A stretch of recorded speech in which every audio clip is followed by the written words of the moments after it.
Welcome students. Today we are going to learn a new lesson in English grammar, tenses.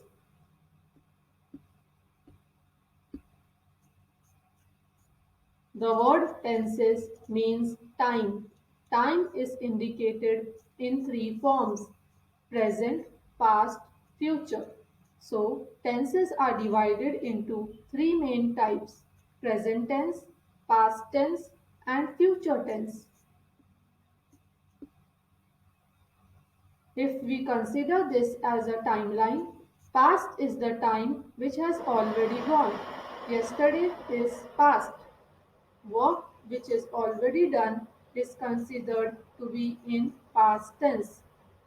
Present is what is going on or something which repeats daily. Today, now, this moment is considered as present. The work which is going on or the work which we do daily is considered to be in present tense. Future is something which is yet to happen. Work is not yet done. An action is yet to happen. So it is considered to be in future tense. Tomorrow is future.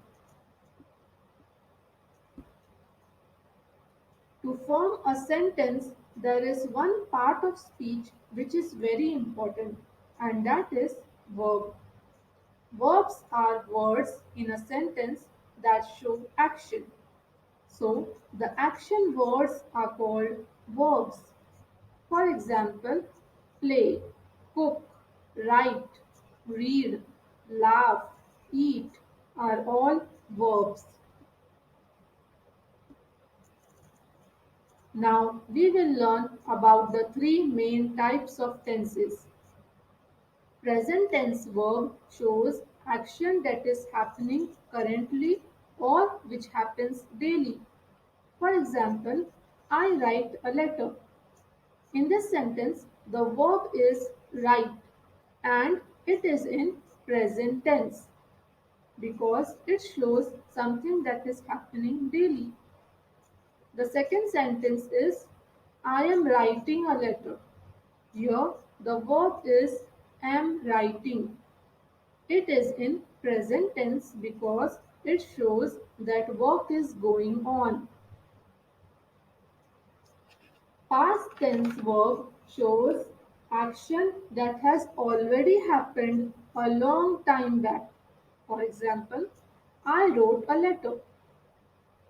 Here, wrote is the verb and it is in past tense because work is already completed. Future tense verb shows action that is about to take place in the coming time. For example, I will write a letter. Future tense is formed by using the helping verb will or shall with the base form of the verb. In the given example, the base form of the verb is write and the helping verb is will. So, will write is the verb and it is in future tense because work is not yet done. I will write a letter. Work will be done. So, this was just an introduction about tenses. We will learn more about tenses and its types in my next video. Thank you.